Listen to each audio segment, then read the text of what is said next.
In accordance with the requirements of the open meeting law, please be advised that this meeting is being recorded and will be found on the Lunenburg Access YouTube channel after the meeting. If you would like to participate remotely, you can do so. There is a link in the agenda, or you can call in using the telephone number also in the agenda with the meeting ID. The agenda lists all the topics which may be discussed at the meeting and are those reasonably anticipated by the chair. Votes may be taken as a result of these discussions. Not all items listed may in fact be discussed, and other items not listed may also be brought up for discussion to the extent permitted by the open meeting law. So, is there any public comment? I see one member of the public. TJ. Hey all, sorry. No public comment. Just here to listen. Okay. One thing I would like to say is we did do the presentation. Unfortunately, it was probably past 10:30 at special town meeting. We got it done. By the way, Carter, I just want to know the young woman that helped with the microphone, she pressed stop when I stopped and there was 20 seconds left. So I've done it in 3 minutes. I got a little bit of feedback. A lot of it was more about how to get people engaged, but I thought that the presentation went about as well as it could given the hour of the evening that it was at. But the bigger parts of the plan, getting the prudent investor rule passed, that did pass. So I don't know if everybody was here. I think everybody on it was. Dr. Gilson, were you the only person that wasn't there? As far as I know that I can speak, I wasn't there. I'm glad you know that. For anyone else. Yeah. So that got voted into law. So I was super happy about that. It was touch and go. We had people protesting free money for some reason that made no sense to me. And then we also had a little bit of pushback about people being willing to say who voted for what, which I thought was ridiculous. And I was about ready to karate chop the town moderator. Like, they have to tell us this stuff. But other than that, I think everything went fine. So I wish we would have gotten a better time slot, but there's nothing we could do about it. Anybody else have any public comments? No, I think you did a good job, Tony. Oh. And your plea for the public participation got TJ here, so success. That worked. One person at a time. I wouldn't call it a plea so much as a huge guilt trip. Yeah. Whatever Anna, works. Anna and Dave Passios, they were the only people who showed up. Dave Passios, who came to town meeting even though he no longer lives here, which was really delightful. I'm glad he came back. Kind of sad that he left. All right. Let's do we have any minutes? We do. I think, All yeah. right. As you can tell, I clearly paid attention to whether or not we had minutes. Let me take a look at them real quick. Minutes are there from the last meeting as well as the meeting from September 16th with all the unions present. Oh, that one was actually a really good meeting.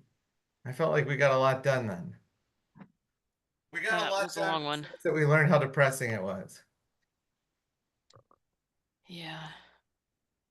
If people haven't had a chance to review them, we could pass over until next meeting. All right, let's pass over until next meeting so we can do a bunch at a time. All right, so if we do that, then the next thing on the agenda item is feedback from special town meeting. Did anybody have any feedback that they received directly? I had one piece of feedback. I did not receive any. Carter, you got some advice about moving, but other than that, did you get any feedback? No, other than that advice, I didn't get any feedback. Ezekiel, did anybody approach you? No one. You know, Tony, I was expecting you to tag me in during the. Okay, I happily tagged you in. But that's all right. I had no problem letting you drive. I was so done. I was just like, we got to get this done. Let's go. It was late and we did lose a lot of the crowd after the lake thing got passed. That was it. The water, yeah.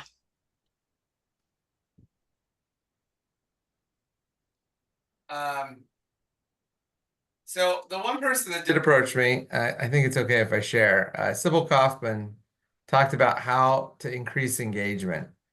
And one of the things that she proposed was doing mailers. And I thought, that's not a bad idea, but number one, it costs money. Yeah. And number two, I find them really annoying. Like, I know they work because all my political friends tell me they work. Mhm. But my concern is that, like, number one, it's late in the process. But number two, I would be worried that the people in the town would just be like, another thing. But I don't know. I mean, like, in terms of substantive stuff, I did not have anybody get any feedback whatsoever. Any ideas? Like the only thing that we haven't looked at closer was Anna's proposal about putting a solar field on the side of the old town dump. But in looking through that, just like very cursorily, there's a lot of complexity in doing construction projects on a landfill. So I mean, I would not have anywhere near the expertise to do that, but it's the one thing that we haven't sort of tracked down all the way to the point where we can make a recommendation. Does anybody have anything else they can think of that either came up at town meeting or during the course of the meetings that we have not addressed? Tony, if I might. Sure. So in terms of engagement, one, I still would like to get you on the Oh, yes. pack if you've got a Yeah. day and a time slot that can work, if you can look at your schedule and let me know. The other thing that we could consider doing, and there's nominal cost to it, is in my other communities, we usually put a flyer, a newsletter, a survey, something in with the tax bills. And that will be coming up within the next 20 to 30 days here. So if there's something there that you think you might want to do, we can certainly keep that open. The other thing is that with respect to the landfill, I don't think you need to chase down all the complexities. I think you put the landfill out for potentially lease to an operator who would then be responsible for all of the engineering and permitting and the like. And you simply, well, it's not simple, but you put it out for offers for a long-term lease that would require legislative approval for anything past 10 years. But that's generally been doable. So I think that's something that could go into the report without necessarily taking the committee's time to explore in depth. When you say legislative approval, do you mean like the state legislature? Yes, once you try to lease out public property past 10 years, you have to, and again, I used to always have to say, unless they've changed the law. But once you go past 10-year lease of buildings and property, you've got to get special legislative approval. Okay. So Carter, how would leasing the property compare to the town putting our own solar field there or wherever and making money off of that, or selling property outright and getting property tax on that property? Like those So, three options. yeah, to do it yourself, you'd have to go into business, effectively become a business enterprise. You would need to have either through consultants or on staff, the expertise to figure out exactly what could go there and then manage it and operate it.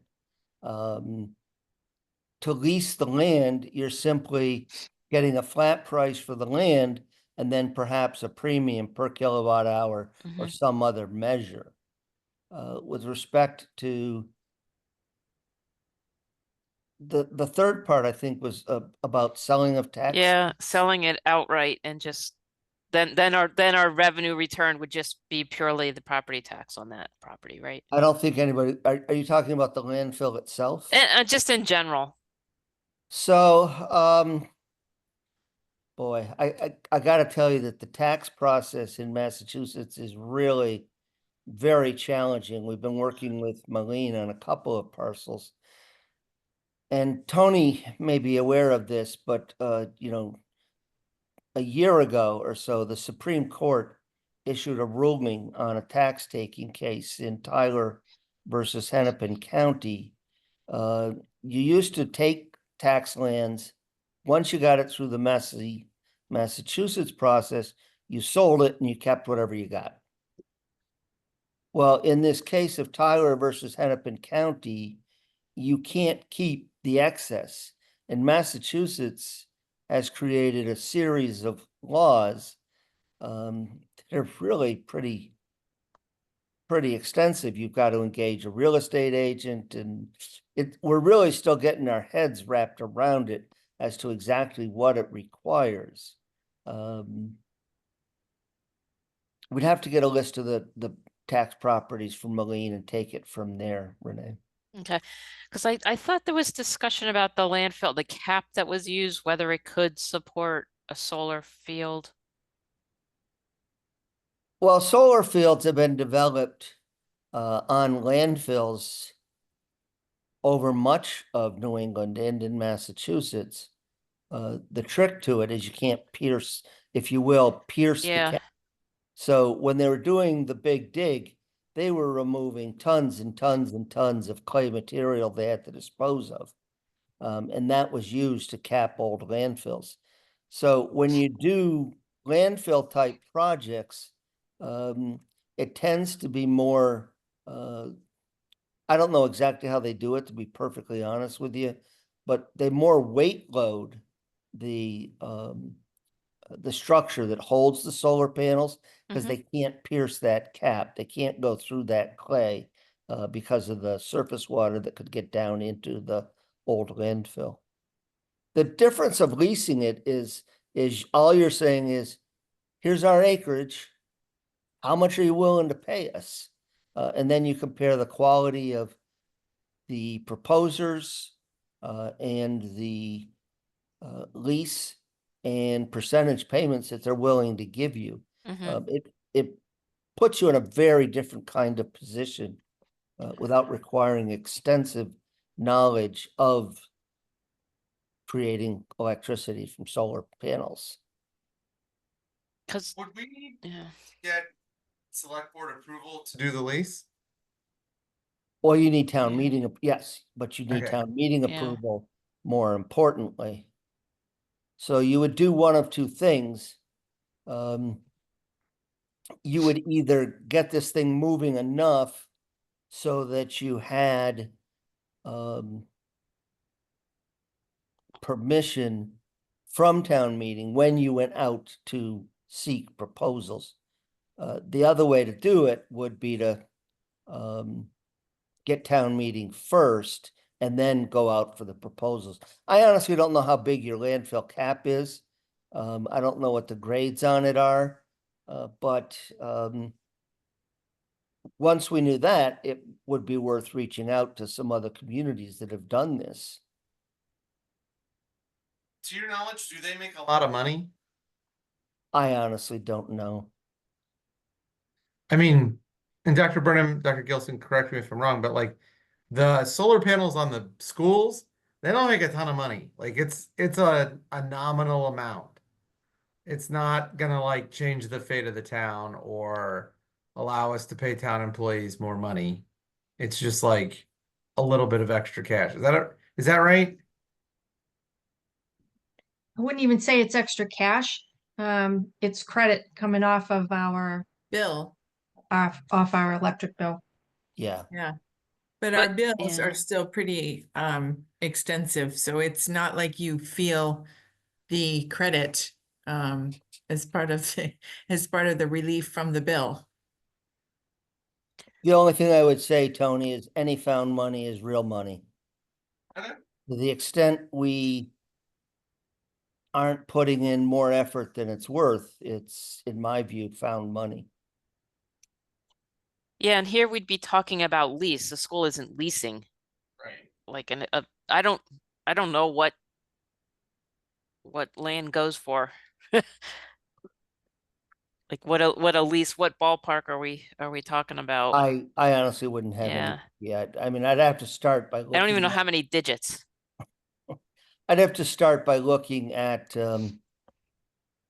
your landfill size and grades.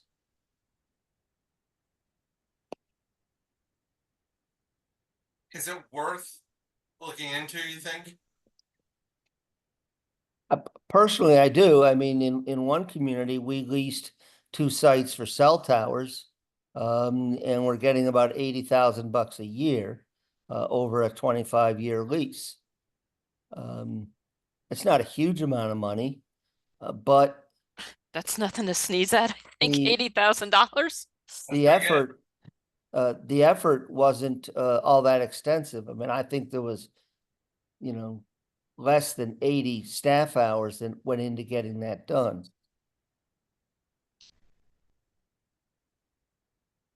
Is there an open, like an active market for leased land for solar fields? I'm sorry, I'm just not that familiar with the solar market in Massachusetts.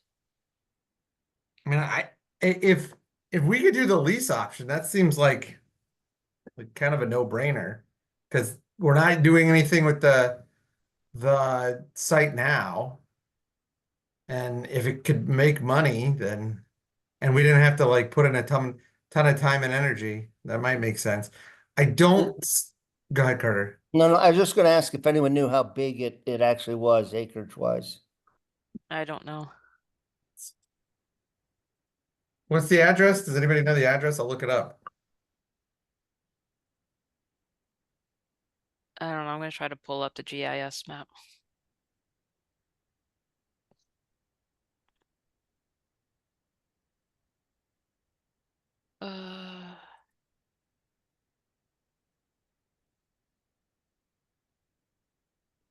Carter, one thing I wanted to ask, and I'm sorry I didn't watch the meeting. Did you have a conclusion regarding the waste disposal, recycling stuff when you made your presentation to select board? What was like the final analysis? Like, are we gonna do something about recycling or not? Well, my only report was that over the coming 3 years, I thought the community needed to put together a small working group to examine in depth all of the potentials, from frankly going out of the business to maybe even building a transfer station, to determine how best to proceed, so that in 2 years' time, and remember, it's only 2 years away, you would have that analysis done to determine whether or not to go out to bid, to go out of the business. I just think that it needs to be looked at completely, because the waste side of it pays for itself, but the town is putting in, I can't remember, I think it's about $250,000, isn't it, Renee? On the recycling side of it? I don't remember the details. It's real, but Is like, I mean, it's real money. It's in the low 6 figures. Wow. That's a lot of money. It is, but it's a service that's currently provided to a lot of people.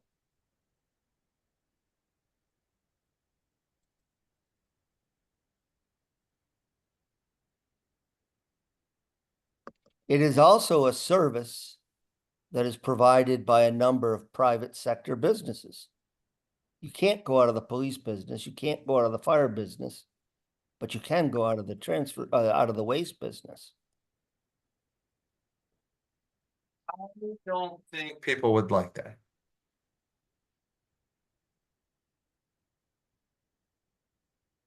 And didn't you say at the beginning of this process that there are 2 things that get people out? trash, and I forget what the other one was. Dogs, Trash and dogs. that will bring them out. So does 42 acres sound right? For the size of the, Wouldn't surprise me overall. Some of it probably being wetlands along the fringes. Yeah, but a total site size of 42 acres would not surprise me at all.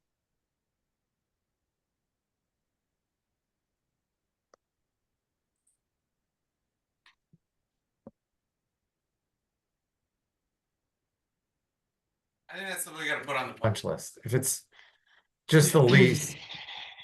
How long do you think it would take to do the legislative stuff, Carter? Well,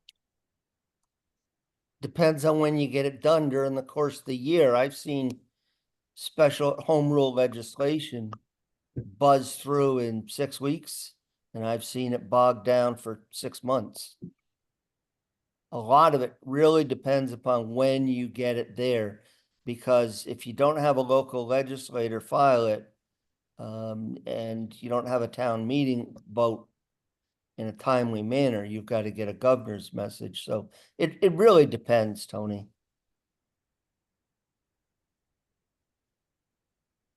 And you have to have an actual lessee. You're not going to get permission from the legislature without them knowing who you're leasing it to and what you're leasing it for. They're not going to give you carte blanche, in my opinion. see, that's the yard waste is at 27 Youngs Road.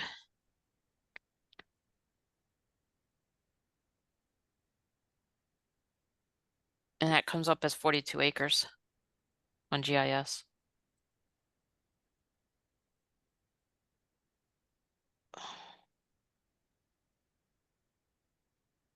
I mean, even if the report only says explore leasing, at least the idea is out there. Well, I know Michael Ray brought up looking into putting solar fields on the old landfill, but I don't think I think it was for us. I'm not sure if it involved leasing. I don't know, because he mentioned it, but we never, there was never anything concrete when we were talking about ARPA money.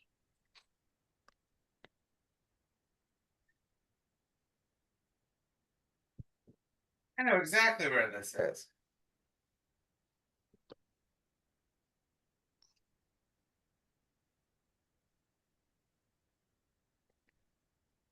It's also 510 Townsend Harbor is listed as incomplete. I don't know what incomplete means. I was being paid for with the miscellaneous non-recurring funds. Yeah. That's a mystery that I don't know if we'll ever solve. I want somebody to solve that. I feel like that's just like it's a sign or an indicator of how convoluted the town's financing and accounting has gotten. They're like, we can't figure that out. It's like a canary in the coal mine kind of thing. So I did put on there, review viability of lease of town dump to solar company. Was there anything else on the list that we didn't talk about at town meeting that we thought would be useful to have? I don't think so. Do you have that list handy, Yes. Tony? Yeah. Hold on, let me close down. I mean, I can try to find it in the No, drive. I got it. Let me just close out all my other screens. Okay. I got stuff up from work that I don't think anybody. No, we probably shouldn't see that. No. All right.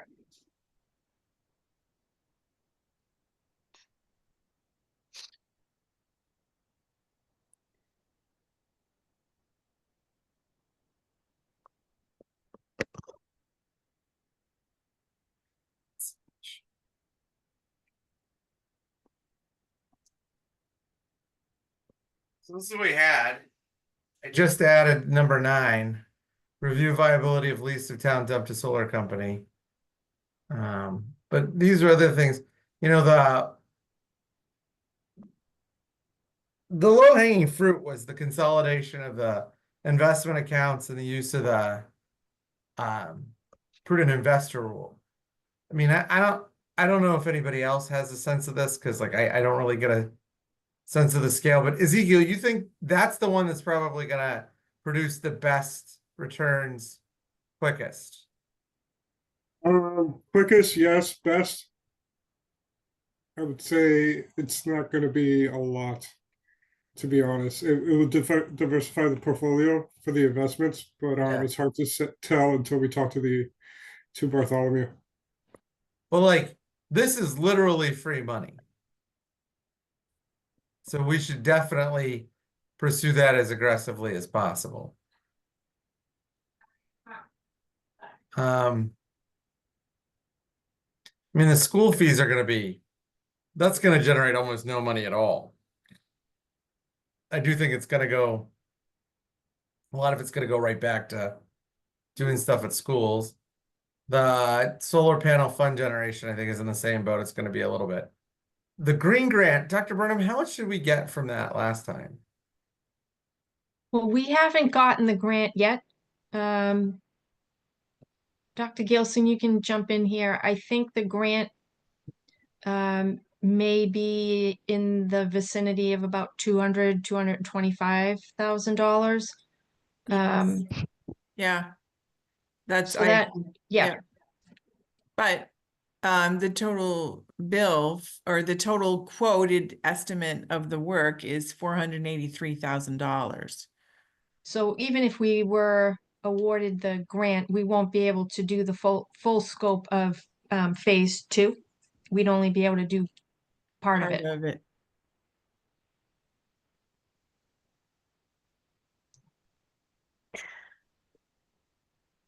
Tony, I don't know, do you want to add the Brooks House? Leasing Sure. that property as a possibility? And there's somebody who really wants me to add that. Do you? Yes.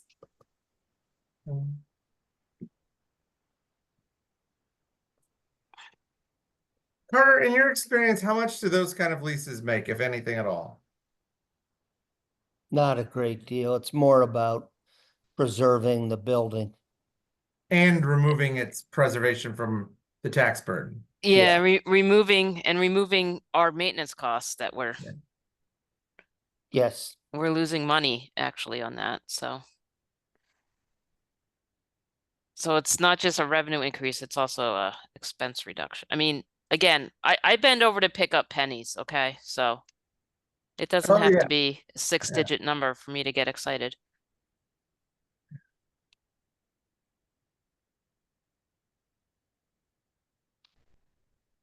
But I'm I just don't see a lot of levers to pull.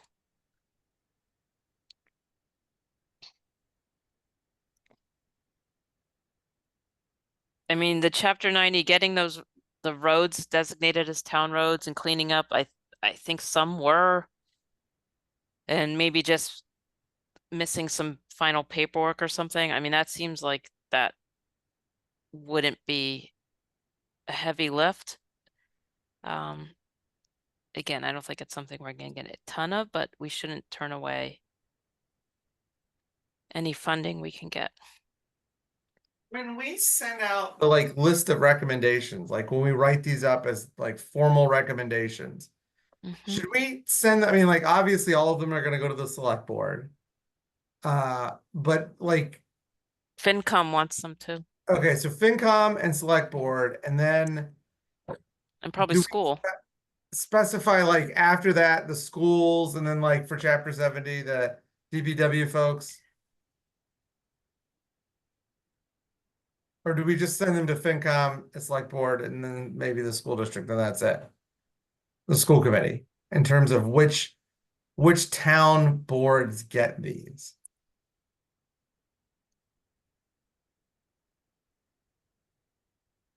I mean, yeah, I think those three.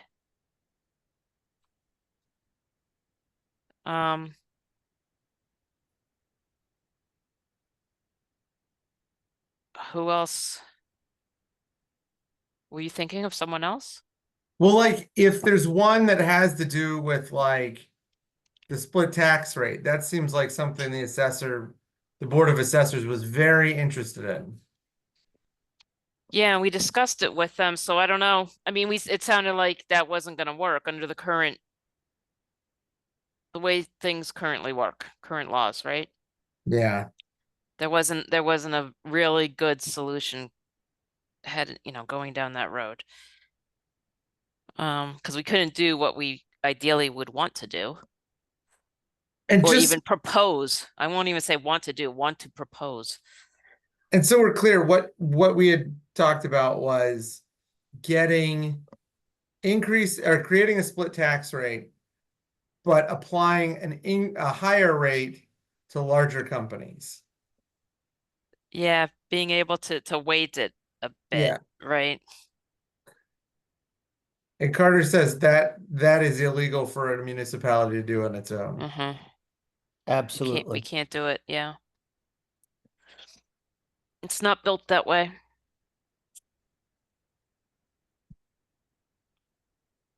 So do we want to take the review viability of split tax rate off the list then?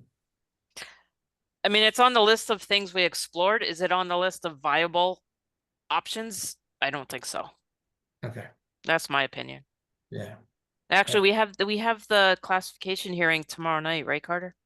Yes, and okay. I think the chart will speak to itself. I can't remember the numbers offhand, but a 1% I don't know. reduction in a tax bill on one property resulted in something like I don't want to put numbers out there because we just looked at that last Wednesday and I think Linda presented some to us too, right? Yeah, they were Yeah. terrible. It was I like a think 6% increase for Yeah. the businesses. yeah, I don't know if it's her numbers it's- changed at all. it's down to a single chart. I think it's a little bit cleaner and Okay. easier to see. And Okay. I think you'll see it really speaks to itself.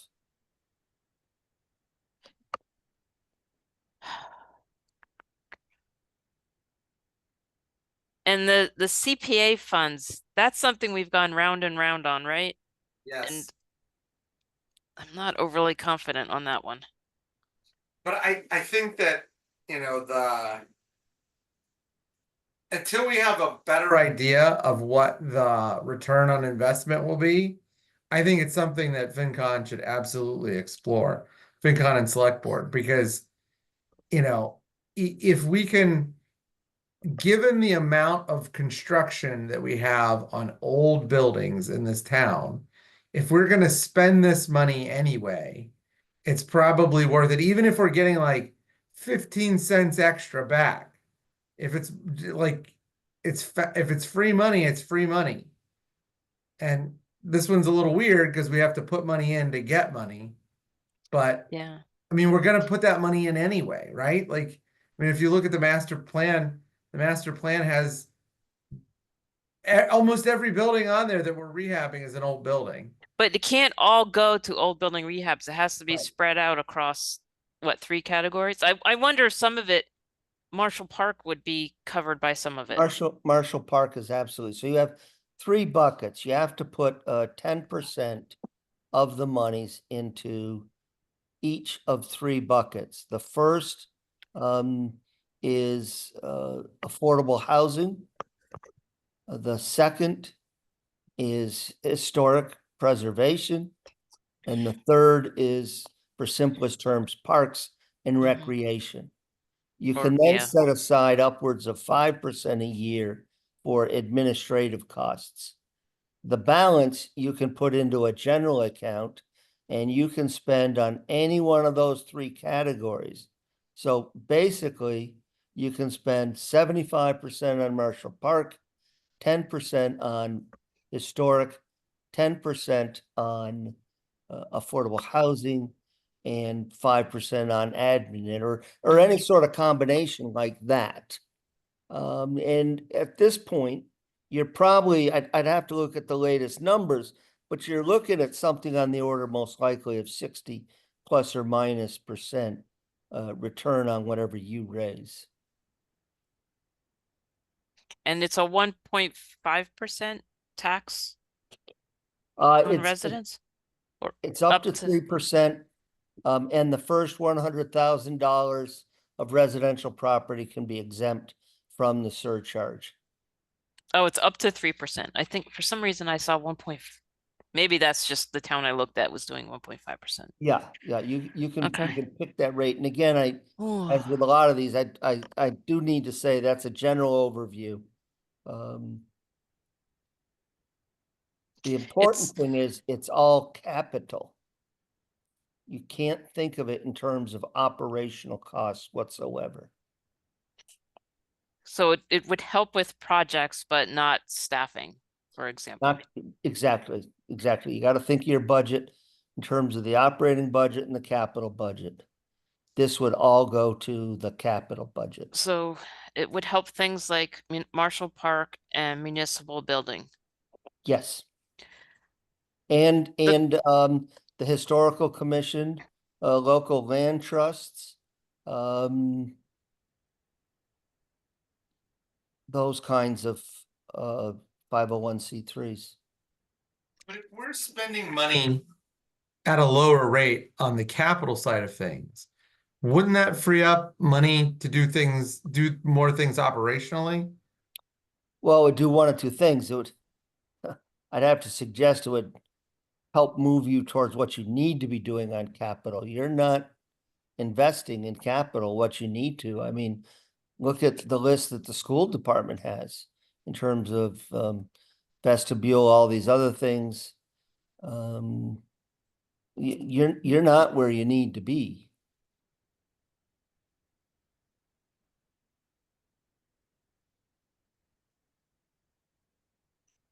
So the piece that I struggle with that is, how do we get a 10% affordable housing?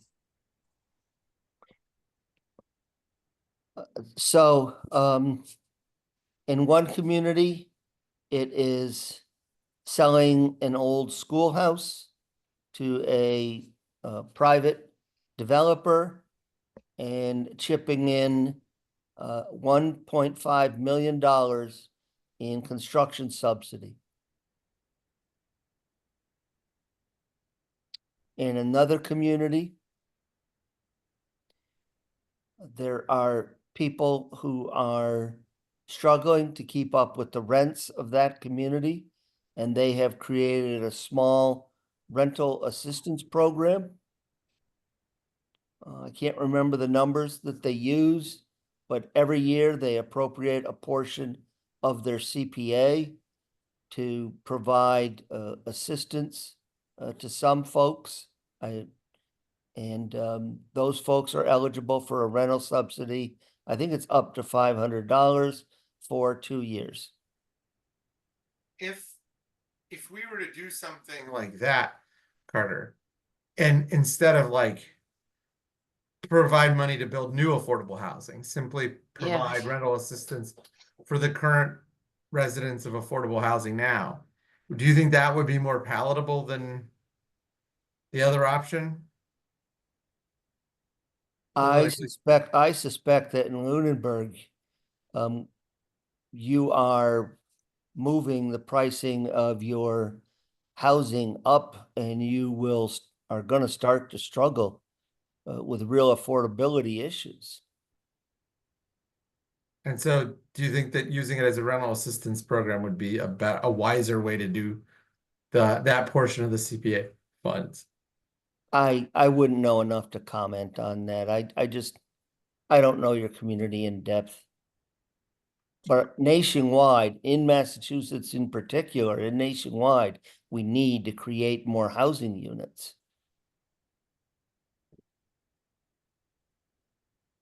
And it can't be used for any kind of tax relief, like for the senior tax relief program or anything like that. It can't No, subsidize. no. Okay. No, nothing like that.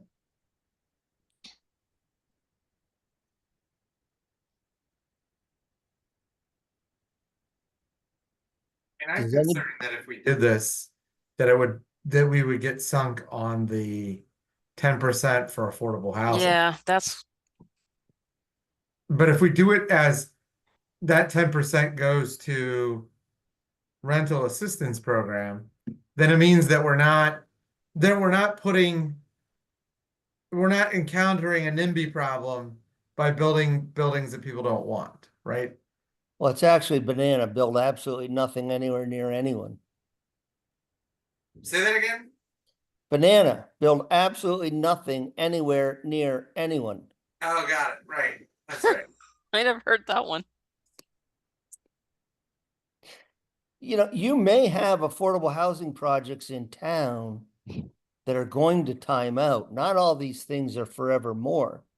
I don't know your housing stock, but some of these projects were built with 40-year HUD contracts, and when those things time out, those units can be turned to market rate. So preserving them is an important element of maintaining affordable housing stock within a community as well.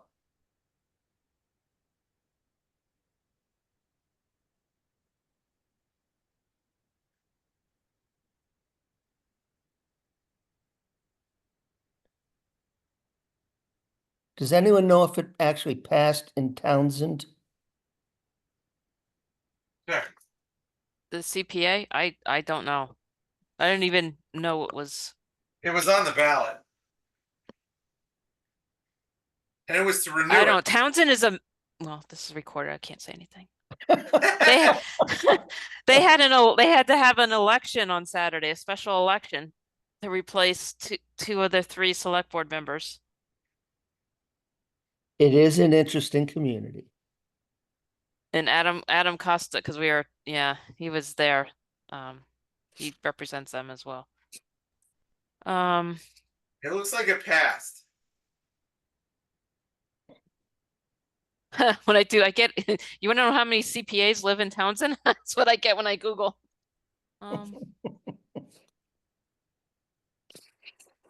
Yeah, November 5th. Okay. They have a presentation, slides.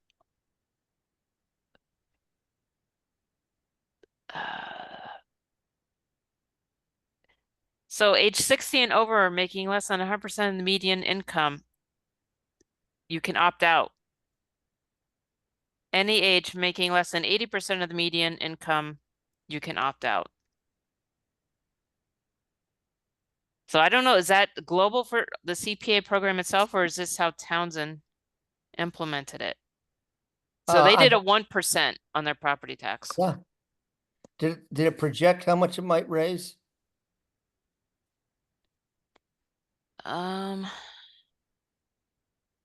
Yes. Let's see. Wait. Pepperell, Townsend has 80% population. Based on Townsend population properties, expect the amount raised each year will be 190,000.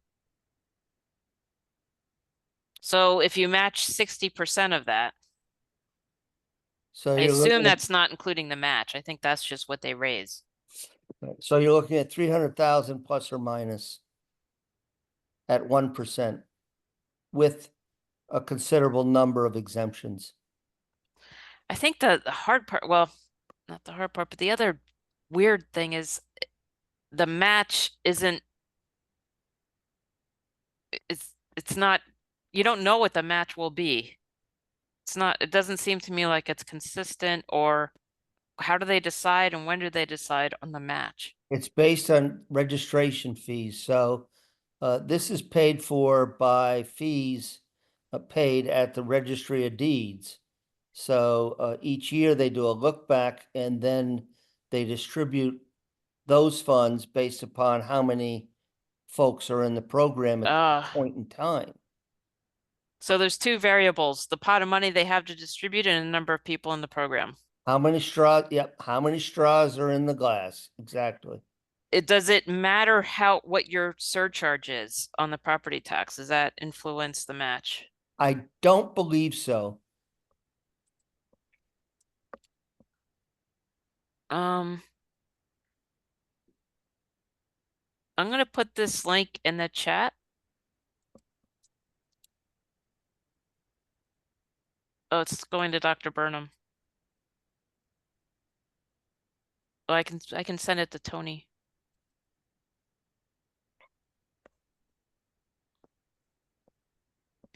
So that's the page I'm looking at, Tony. Oh, yeah.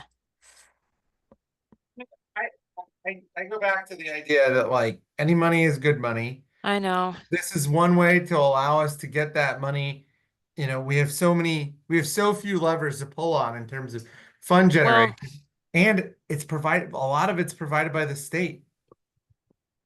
so the other thing that makes me feel a little bit better looking at this is that there is some exemption. So you can opt out if you're over 60 and making less than a certain amount. And I don't know if that is part of the CPA program itself, or is that if that was done by Townsend. I'd have to go back and look. I wasn't familiar with that provision, Yeah. but It's an even without- interesting one because I'm very sensitive, to putting more of a burden on especially the senior, we're trying to find relief for them. And if you look at the one in Townsend, the threshold increases when you're older. So and it says if you're over 60, that threshold is 100,000 instead of $80,000 a year. That is exactly the kind of tax we would want. I know, right? Yeah, I this is know, I super know. tempting because it gives us enough dials. You know, I'm cognizant of what Mr. Passio said at the very first meeting, which is we got to find a way to do this fairly and equitably. And Yeah, if we can have more dials to tune it better, we can do that. But like everything else that we've tried to think about in terms of like taxation, like the split tax rate conversation is a perfect example. We do not have enough municipal control over the levers and knobs to dial in the tax that we want. But if Townsend can do this, I don't see why we wouldn't be able to do this. this looks like actually a really good resource here. Looks like they have a lot of good information and other links. And it could tie in nicely with the master plan, Marshall Park and the municipal building. Yeah. It's the affordable housing piece. That's the gap for me. I just don't know enough about where we stand, what our options are there. Carter, who would know in town? I'm sorry, what? Who in town would know about the affordable housing stuff? Like which HUD projects are sunsetting and what our affordable housing rate, like Section 8 stuff is? The Housing Authority and the Department of Housing and Community Development. I think we have one meeting that was like a flex meeting. Maybe it's worthwhile to bring them in and ask them those questions. You know, when you strip it away, it's actually not that horrible because think of a $500,000 house and a $15 tax rate, just because it makes the math simple.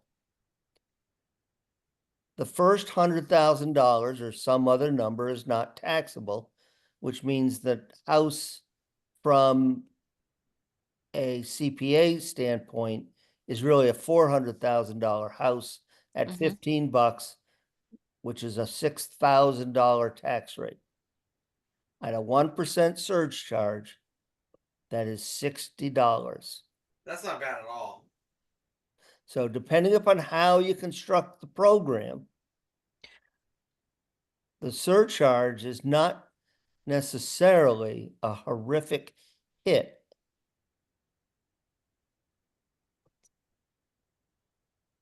And $200,000 a year in income, assuming, let's say 60% goes to the parks is 120,000, that would pay off, a $2 million bond over the course of 15 years when you put your local match into it. You said No, a minute ago, we need to be investing more in capital. So this would do that.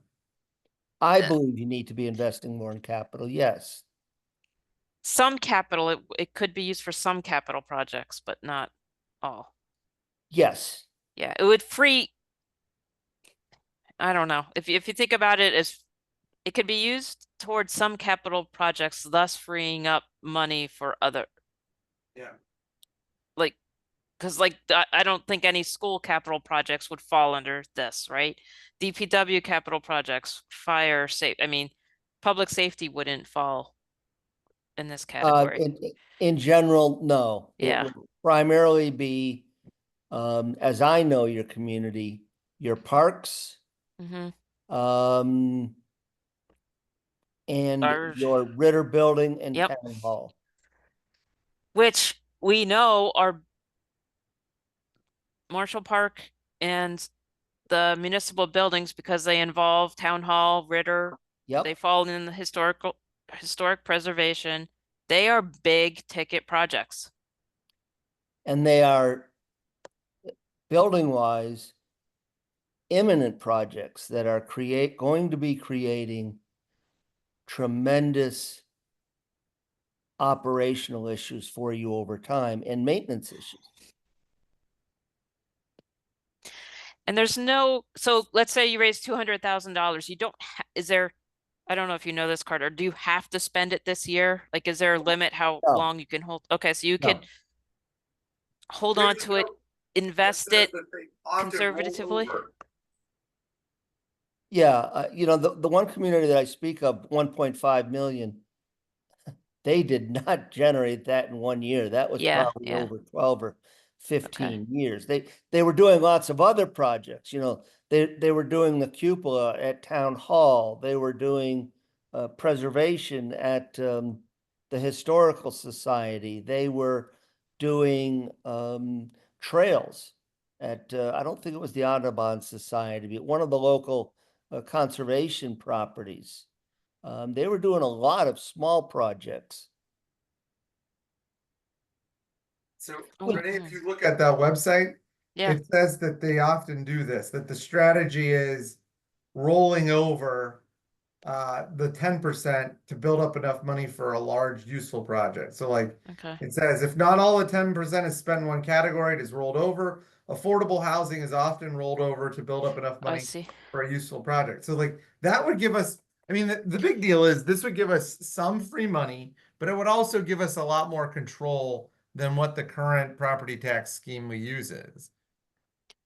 I do see that they're suggesting the share is down into the 45% plus or minus range. Yeah. So my memory may be stale on that. So this would require some look-see. I think I've touched in general on all the points, but it would Uh-huh. require a deeper dive for Lunenburg. Tony, do you see the vote? It was incredibly close. Yeah, it's by 500 votes. Ooh. Yeah. That's okay. I think we could get this passed. I think we need to call Mandy Gilman, see what she says. We have is TJ still on the line? DJ. But that's it may look I'm close. here. That's close to 60 to 40%, 60% in favor. Yeah. I mean, But I mean, it's 500 votes. Yeah. What was the margin for the override was less than that though? I want to say yes. But it only takes Okay. one. DJ, you guys want to do this again? For this topic, maybe. For the override, maybe not. Well, like if this Yeah. is gets us where we need to be, it spends it on things that I think are probably just like general public good. We're not giving a tax rebate to Walmart, the largest corporation in the world that pays the same tax rate as like the small mom and pop This, mechanics garage. Like I think this is something that we got to look at more closely yeah, before I think we need to loop in quite a few people. the housing people. The housing people for sure, but also I think parks and municipal building and historic commission, because the parks is going to be looking at how to fund Marshall Park, right? Yeah. And their funding options. I haven't kept up with the master plan since the second survey.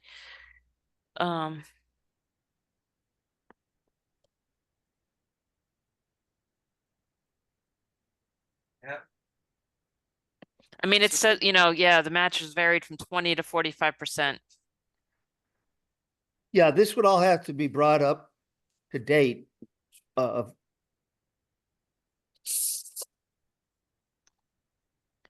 But I gotta think this is, I mean, if you trust the research Townsend did, this just went to vote in November, so, Yeah. or, yeah, it was November. Yeah, Somebody built a really nice website with lots of calculator tools. yeah, So maybe we could find out who that person is.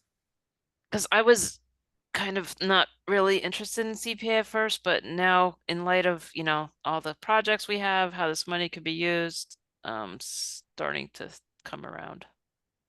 And I like Carter's idea of going and helping out those affordable housing units that are about to go on the market for full price. Like the landlords don't care if they're getting paid what they would get market rates, you know, but we subsidize it with rental assistance through the CPA.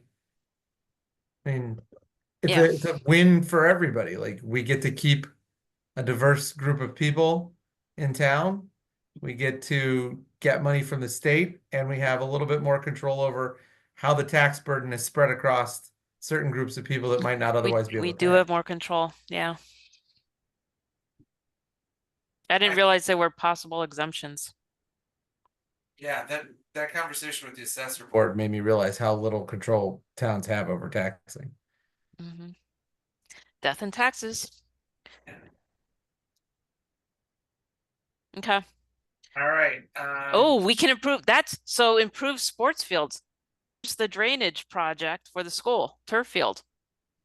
Yeah, we can do I that. just saw they list, Townsend lists the, CPA could be used to improve youth sports fields. So I think there could be a little bit Everybody of gets something for everybody. Yep.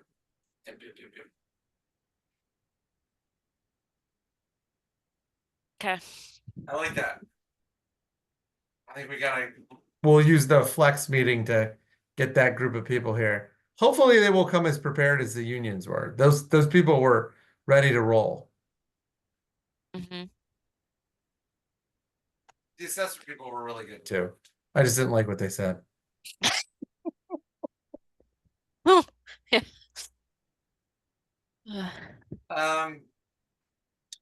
The smoothing out the purchase orders, Dr. Gilson, Ezekiel, what can we do? So we'll send that to FinCon, Select Board, and School Committee. But like, what are we looking at in terms of speeding the process up and saving money?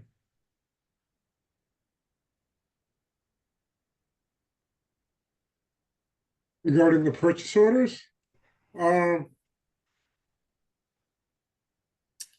have to look at how we can streamline the process and reduce staff time. I think it's not actual dollar saved. I think it would be staffing. So, it's the hour per hour staff hours. That's what you would be saving at, so the staff can use those hours to work on other projects and things like that. It's like, what percentage of the time do you think you and your staff are spending on purchase orders through the school that Dr. Gilson and her staff could do, as opposed to having two groups of people do the same thing? Well, me myself, well, here in finance, other than all we really do is manage the purchase orders. If they go over, review the balances, and then any increases that they need, and then the year and closeout.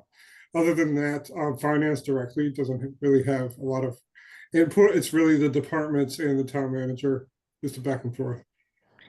I think one of the things that we're looking at right now is how to be more efficient in the processing of the timesheets that go out the door for the payroll.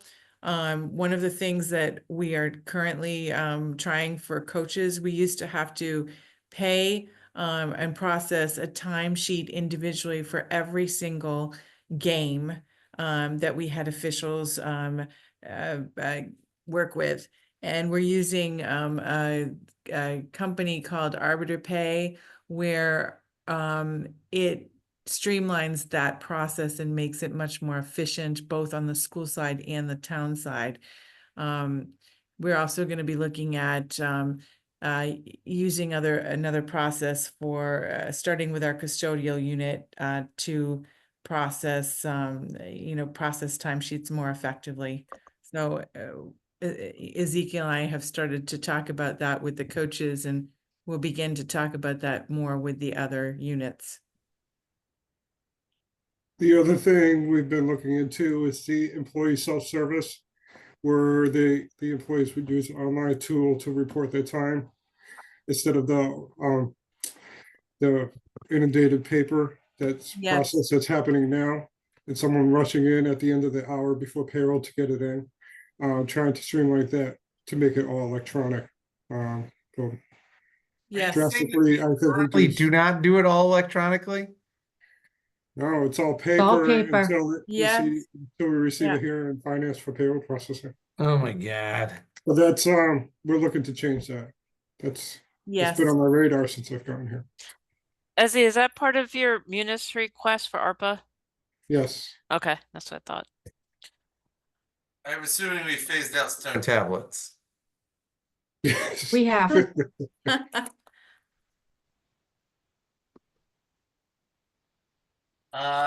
Dr. Burnham, consolidating town and school snow removal and ground maintenance. How much do you think that will save? I don't think that there'll be savings there. We're still gonna need to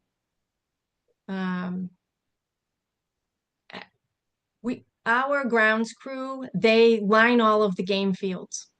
They line the game fields for all of our teams, but they are also lining fields for the renters that use the fields.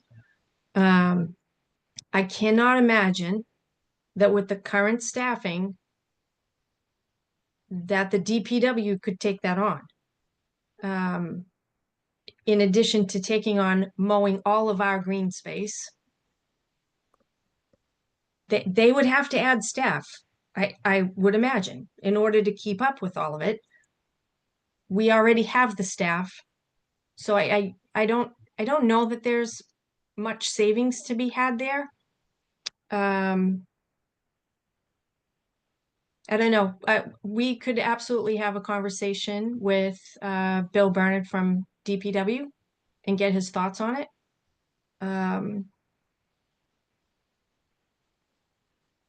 I think the only potential savings to the school department side would be with snow removal, that we would not be paying our grounds crew overtime if they're not the ones removing the snow. But the town would pay the people to But do the it. town would have to pay added overtime, because if they're paying their crew to be out cleaning the roads, normally that's when their obligation for paying staff would end. Except at that point, the staff would then have to go to the schools and clean the property at the schools. So the town would be paying more overtime to their team. So I don't see that there's a lot of potential for savings. Nothing substantial. I mean, we would still need our staff. I don't know. Dr. Gilson, do you have any other thoughts on where any cost savings would come from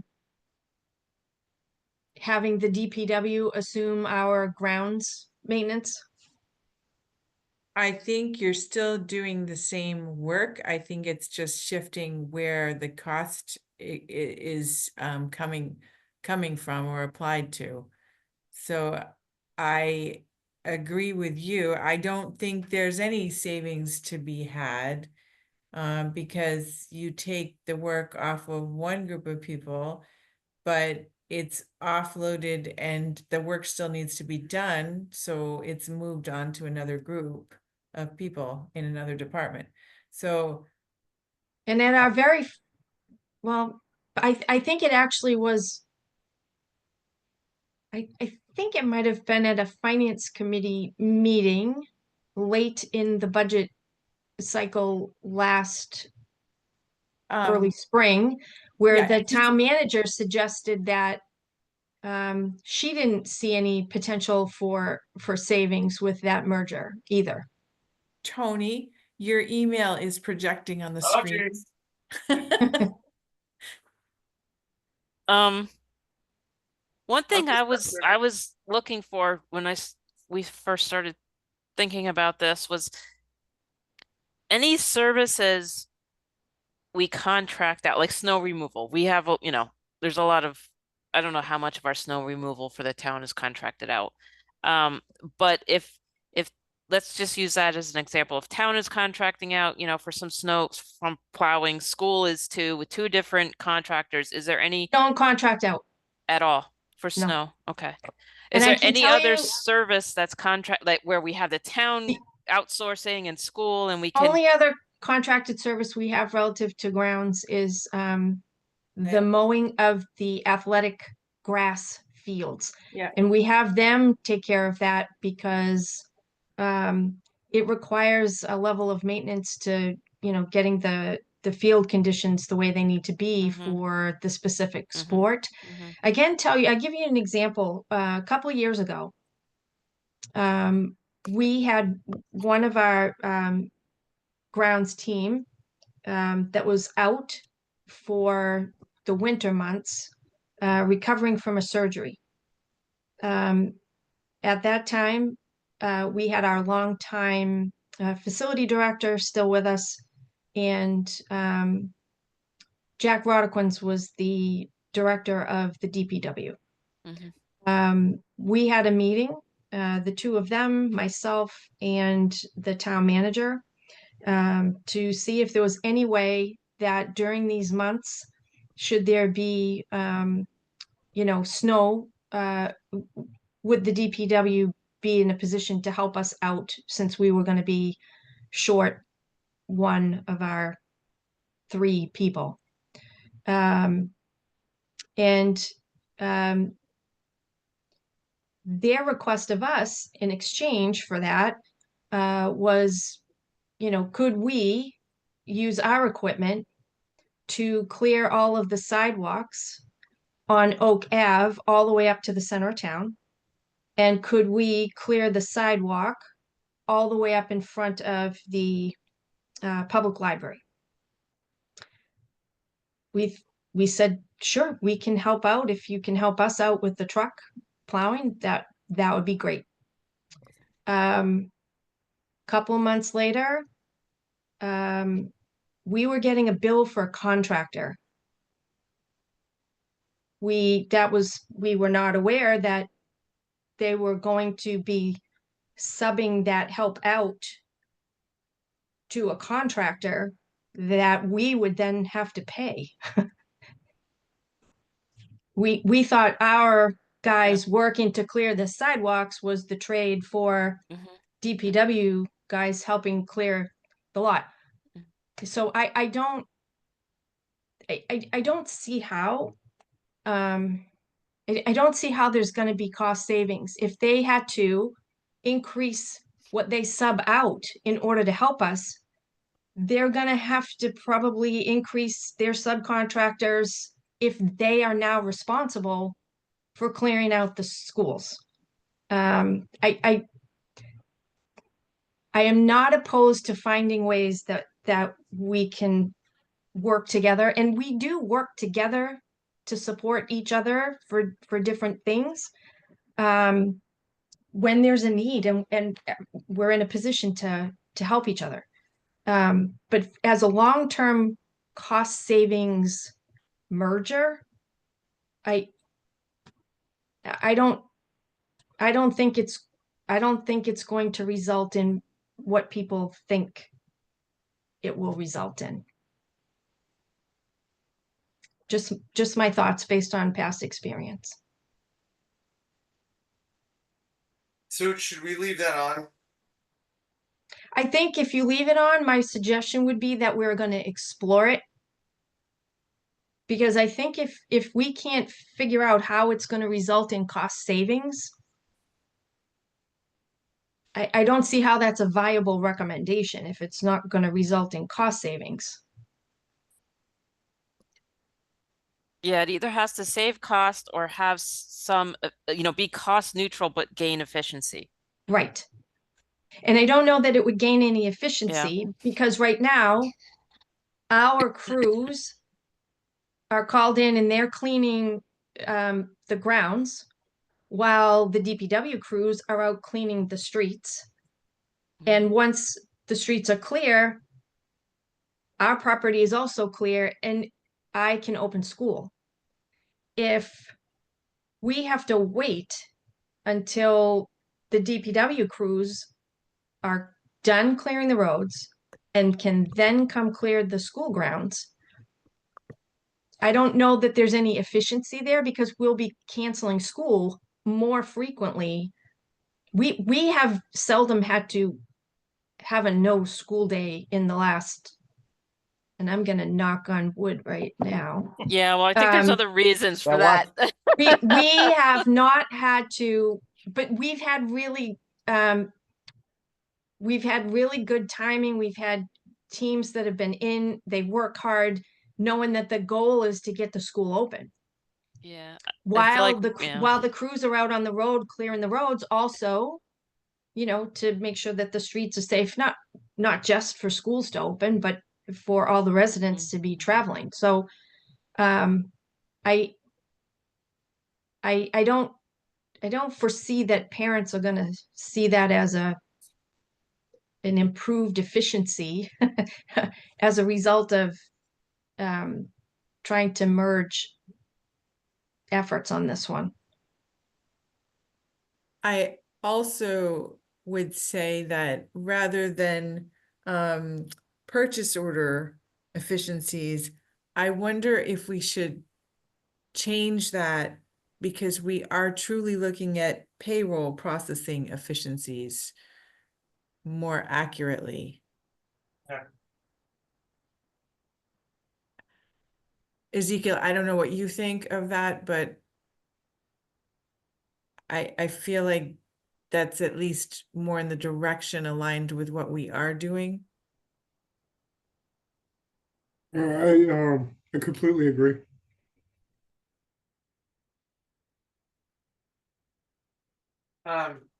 There's one thing I had thought of during the weekend. It's some kind of preventative maintenance schedule for the buildings. Because given the the Brooks House, the way it has gone down, and you have the Papacios building as well. I think the town would benefit by having some kind of schedule in place to keep these buildings, town infrastructure up to date. So we don't run into this problem again and again. I think Mr. Heavey was working. He made progress on that, right, while he was here for Not the on school? Brooks House and TCP. No, the school buildings. Yeah, and we do I just mean in work on, general. Yeah. yep, we do work on that on the school side, Yeah. because we have to keep everything operational. Mhm. And we looked at sort of increasing, I guess you could say contracted, so having contracts with different vendors so that Yeah. they come in on a routine schedule. Yep. They inspect and they Yep. would advise us if there are any repairs that need to be made. And then assuming that we would have Yeah. funds in the budget, we would make those repairs Yeah. in advance of, let's say, failing an inspection on something, which then causes us to shut Mhm. things down and have to wait until we can get things repaired. So we have been making efforts in the last couple years to move to more of that preventative maintenance. There had been some in some situations, but we continue to look for opportunities Yeah. to do those types of things because ultimately it can save us money from a much larger Yeah. repair being needed if we Yeah. can do smaller maintenance type repairs in Right. an ongoing way.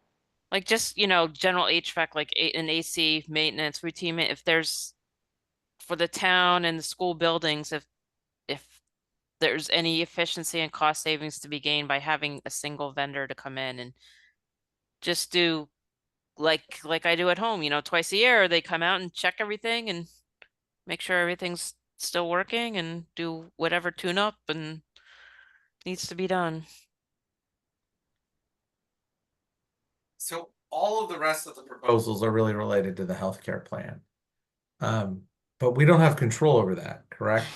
The healthcare plan is dealt with by a separate group of people. Brian Leighton had sent in a suggestion about offering a high deductible healthcare plan. And then talking to Mary Foyle, she had referenced changing the rules around the buyout and increasing the value of the buyout. And one thing that I had thought was the amount of the town's budget that revolves around the number for the healthcare plan means that we should be doing anything and everything we can to get the healthcare plan, like the costs related to that, known and under control as soon as possible. So I don't know who we would make that proposal to. We'd send it to select board, and send it to FinCom, but who else gets it? So the town manager works with the IAC and the PEC. We do have two proposals on high deductible plans. And we are looking at the decrements and the baseline plan now. I could probably report back to you at the final or the next meeting.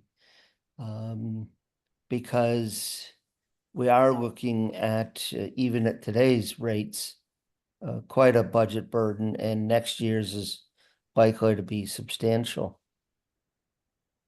Do we know if there's any possibility of improving the speed with which we get those numbers? There's like no control of that, right? Well, so you get a trend number right now. For the last 2 years, you have run roughly 102% of your premium in expenses. So the insurance company has been paying out roughly 102% of what you have sent them in premium. Their desired target is 90% to allow them to pay for administrative costs and the like. And what you'll be told is that trend is in the 10 to 15% range. And because of your loss ratios, you are expected to be at the higher end of that trend rate. That is about all you're going to find out this time of year. Come the middle of January, a little bit later this year, because the Mass Municipal Association meeting's a little bit later this year, you'll get your actual rate. It's pretty much lockstep. You're not gonna move that at much earlier dates, Tony. I think all of the healthcare proposals need to be left on the table, quite frankly, because we don't know enough about what they're going to do, and anything is better than nothing when it comes to healthcare, because the costs are just so outside of our control, both in terms of when we get them and in terms of what they'll be. I can't believe that they're going to The future of them. I don't know what Yeah. that will look like. Yeah. Carter, how does the retiree health plan factor in? So you'll get two different rates. We have the retiree rates now that we've Yeah. just signed off on. I think I distributed that sheet to the select board. I can't remember. But those plans increased anywhere between 10 and I think it was Yeah. 17.3%.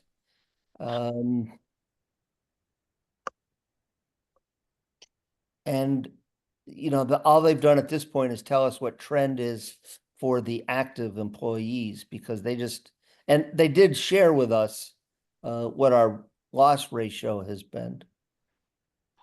And at 102%, I think you can figure out nobody wants to sell insurance to you if they're spending more than they're taking in.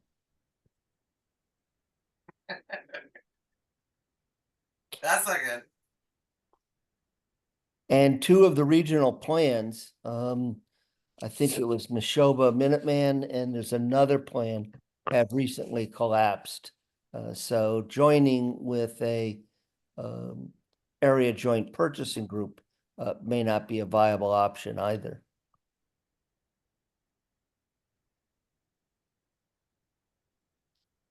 I That's always what- feel like David Downer when I talk about these things. Yeah, this is I think that's the theme of the budget task force. It's like sober, depressing news delivered by adults, sometimes to adults. Me being the one that's not always an adult. Yeah, are antidepressants covered by our health insurance? Actually, the biggest it was Ozempic and the other drugs that Oh, yeah. were some of the biggest contributors to the increase in our loss ratio. While they may have long-term positive effects, at this point, they are simply expenses.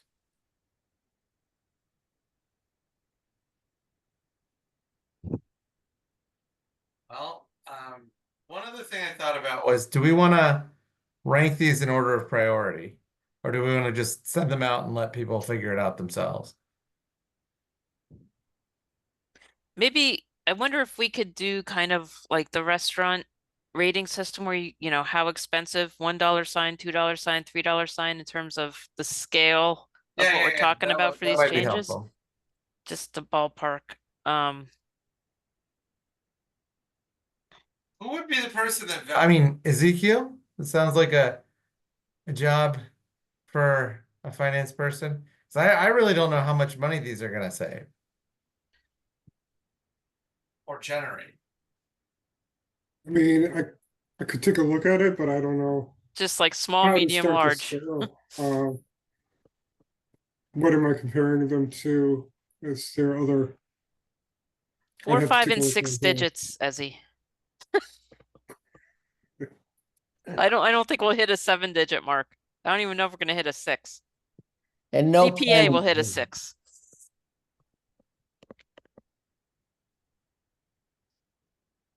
I don't know. Yeah, I mean, I can take a look. Yeah.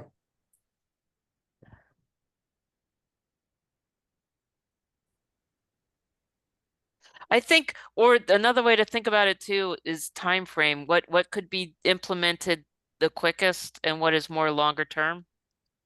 That's another way to look at it.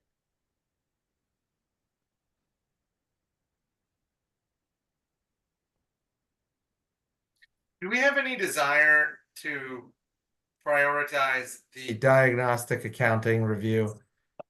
I feel like whatever we do, we got to recommend that to everybody because, like, we just don't have a solid handle on all of the money first. It's not that the money is missing. It's just we don't know where it's coming from and where it's going to. Like, you know, the running joke of the entire budget task force has been Renee's super generic fund. But like that seems to me to be emblematic of one of the problems of municipal finance, which is it's so complicated. Everybody is doing so much with so little that oftentimes, you know, we just don't like there's just no way to get it all done.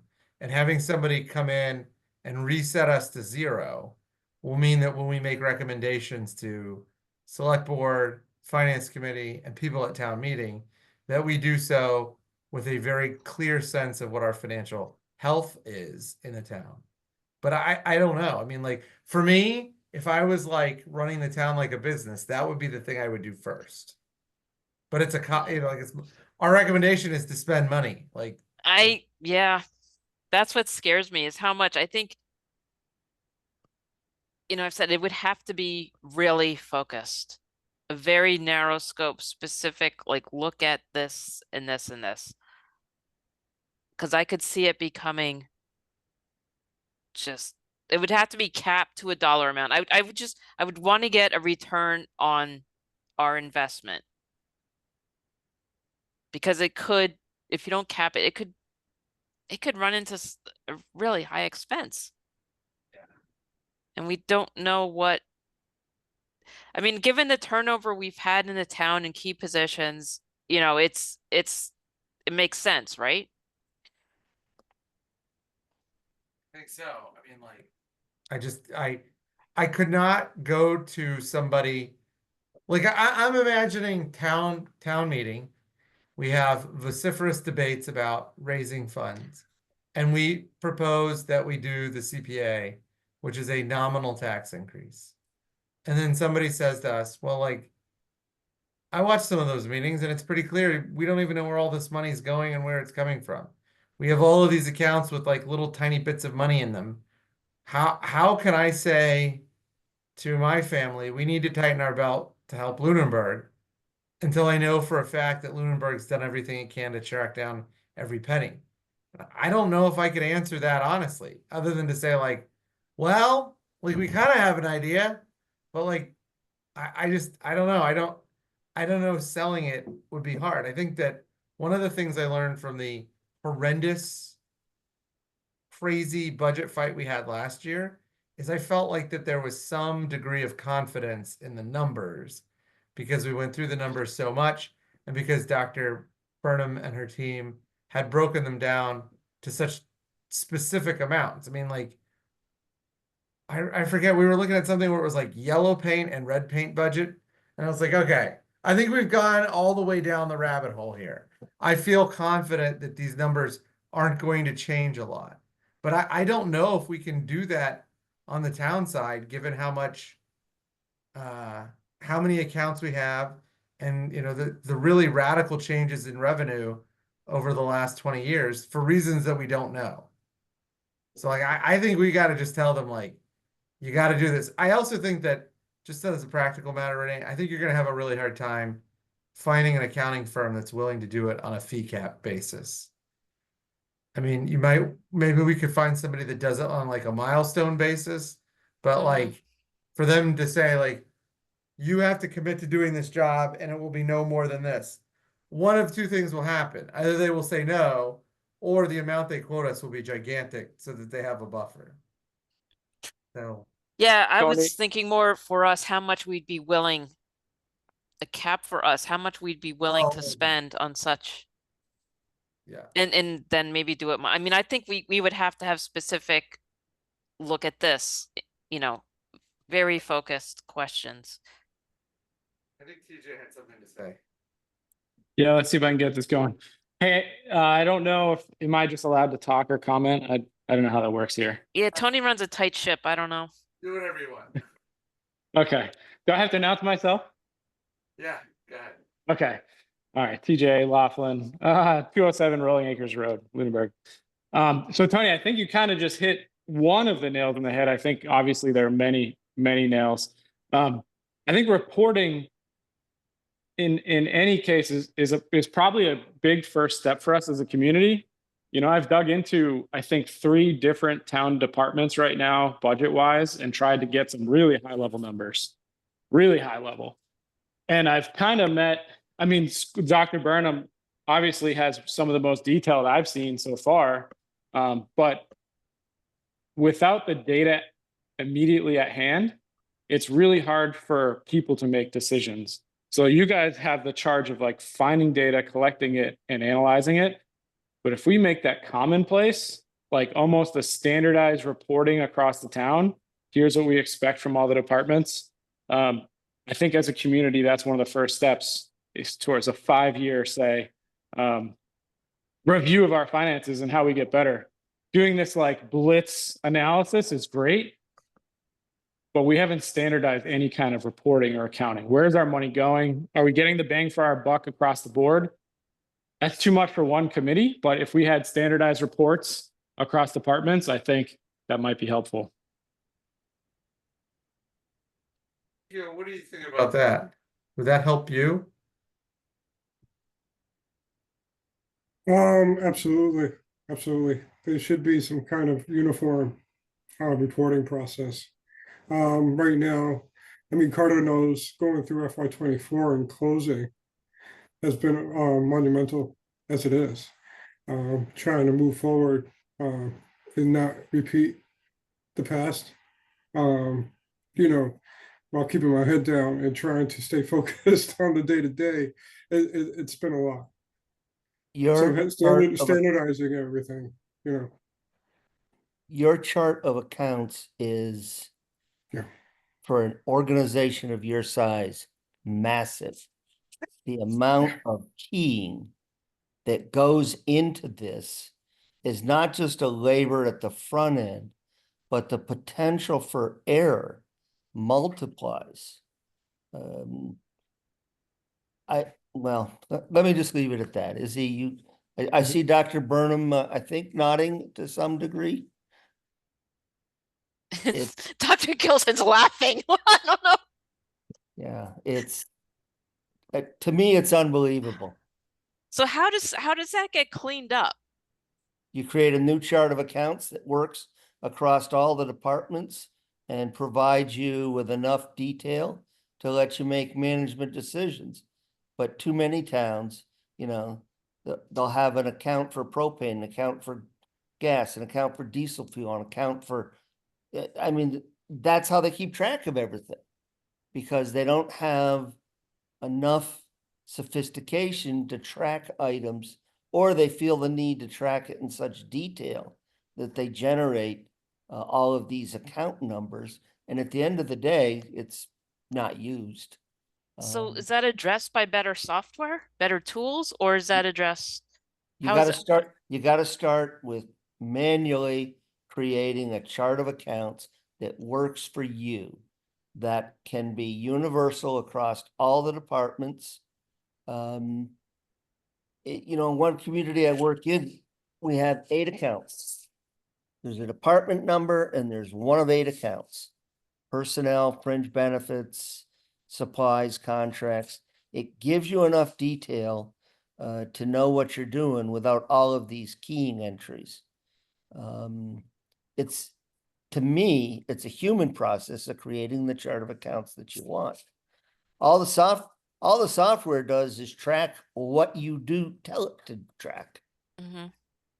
I'll offer that the folks that we had brought in to help us last year had the same assessment Okay. that they had not. This is not a common practice in other districts and municipalities. I So will who owns that? Who I'm can do sorry, it? Who go ahead. can create a new chart? Well, I will say when I came aboard, my head almost exploded looking at the chart of accounts, trying to pinpoint and identify everything.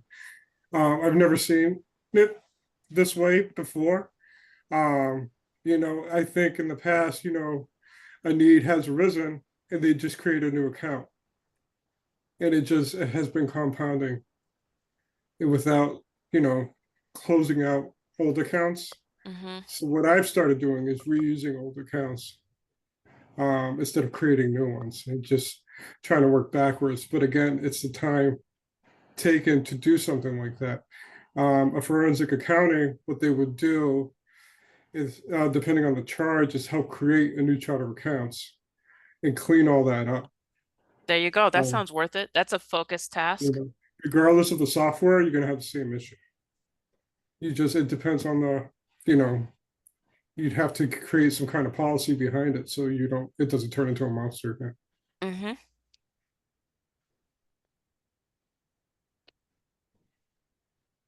I think that's got to be the number one recommendation to everybody. We have got to hire a forensic accounting firm to review the town, because I think TJ is ultimately right.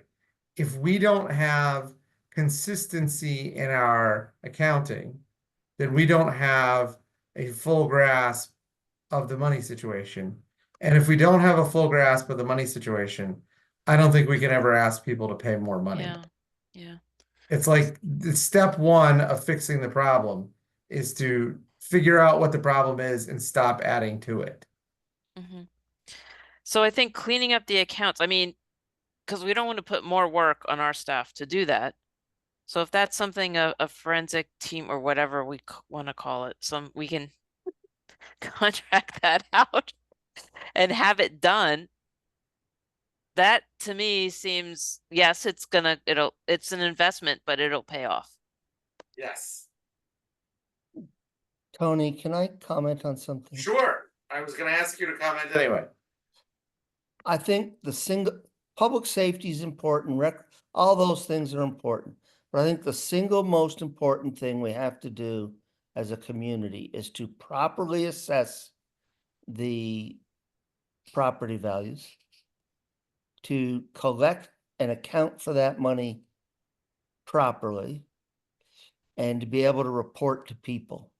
And right now, we save money or cut back in positions that even at full time are not sufficient to do the job. In Ezekiel's office, in the assessing office, and if you can't tell the people where their money's being spent, how it's being spent, why in the world would they trust us to give us any more?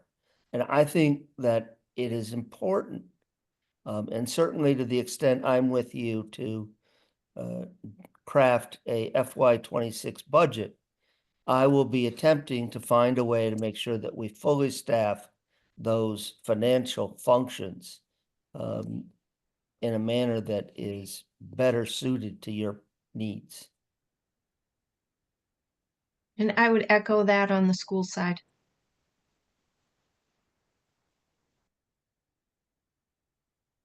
That staffing question raises something, I'll just throw it out there. The town went from a 5-day to a 4-day week for town hall years ago. Is that impacting our ability to get stuff done? I think you have to look at the number of hours first before you look at the days. It's not uncommon for a number of communities to be on 4-day weeks, but they're at 37.5 hours. Some of them are even on 40 hours. That 5th day, unless it is truly proving to detract from your business, actually is an attractive recruitment tool. I've heard that before, yeah. But you got to look at the hours, Yeah. because if you're open 5 days a week for 7 hours, there's 35 hours. You can get 40 hours into 4 days, or 37.5, or even 4.5 days where you close at noon on Friday. Some offices close. They're closed to the public at 4 o'clock, even though the staff is there till 4:30. Quiet time to get things done. I think you have to look at some different models because the staff, under the best of circumstances, I believe struggles to get done what needs to be done.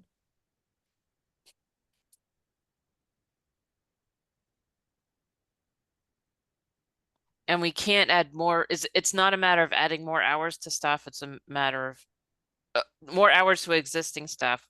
We need to add more staff. Well, not necessarily. Your administrative assistant in your assessing office is 32 hours, not 36. I think Ezekiel's the assistant town accountant. We did bring her up to 36 for a while with some ARPA funds, but when those run out, she goes back to 32. I think that there is an opportunity to bring the staff up to at least the minimum of 36, and then explore bringing them up more before you explore bringing additional staffing, physical staffing on site. Because I don't have a good picture in my mind of how many hours each position is supposed to be. We could create a grid to show you that relatively Okay. easily. Because my brain is locked in on a 40-hour week, although I don't know many people who only work 40. I work Yeah. about 60. Yeah, I'm Yeah. with you, Ezzy. You know, there's no backup for Nancy O'Rourke except for Izzy. And that can be a problem. There is no trained backup for your payroll and benefit clerk except for your already overworked finance director.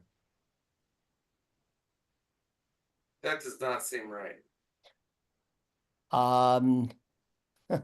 You know,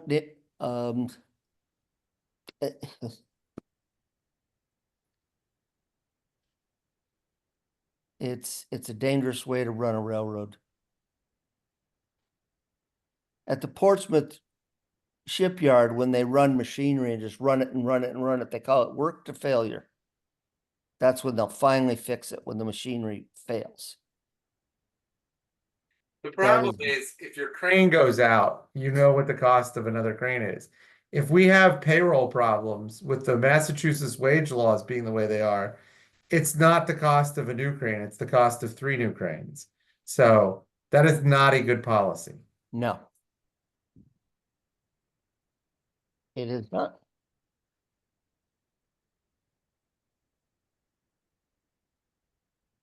Wow. But anyways, I think I've done my speechifying on staff. Our bi-weekly depression session, I think is. Can we go back to CPA? No. Yeah, let's go back there. That seems more Yeah. problematic. All right.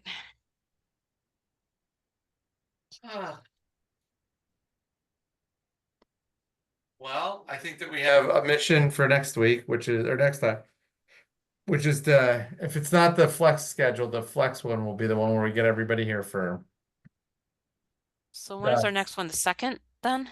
yeah, I think it is.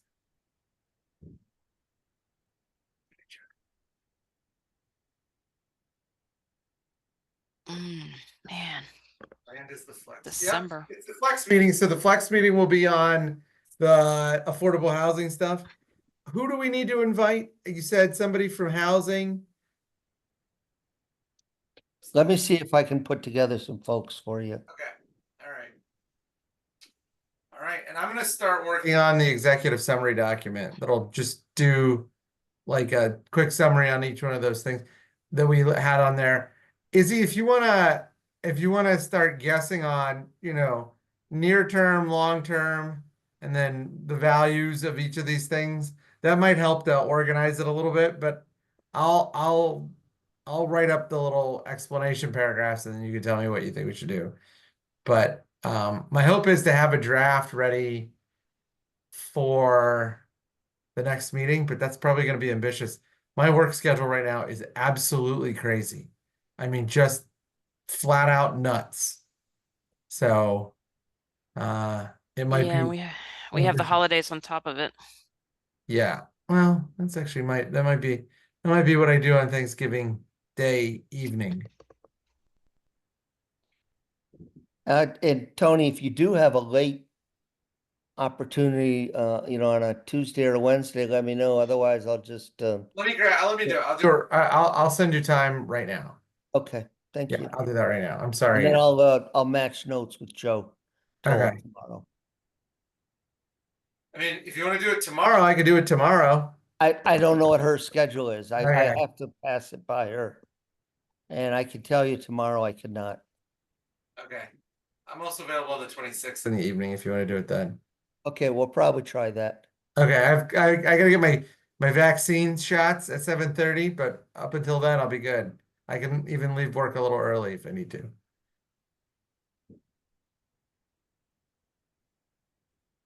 All right. Well, I think we're at the public comments. Any other public comments? TJ, thank you for coming. Thank you for giving us your opinions on things, and thank you for being a good citizen and always, checking everybody's math. It's really helpful. Thanks, Tony. I think you Appreciate should be on FinCon. I hear might be, oh, that was the other thing. Carter, you mentioned mailings in the tax bill. Yes, Could we send out something about, all the vacancies sure. in town, like you did for the sewer? Yep, absolutely. I'll check with Mylene on costing, and we can do a two-sided flyer of some fashion. Or maybe even Caesar's letter from the warrant. I don't Yep. know. Yep. If put on there some language from Ron Popeil that talks about your lowering tax burden by giving us new ideas, you know? You could sell them a pocket fisherman and, lower tax rate with new ideas. Well, Think- thank you, I everybody. think you've had too long a day, Tony. Yeah, I've had a long day. Yeah. Thank you, everybody. And unless we have anything else, I think we're just gonna call it a night. I agree. Thanks, everyone. Thanks. And have a good Thanksgiving if I don't see you all. Good Thanksgiving, everybody. Thank you. Okay, bye.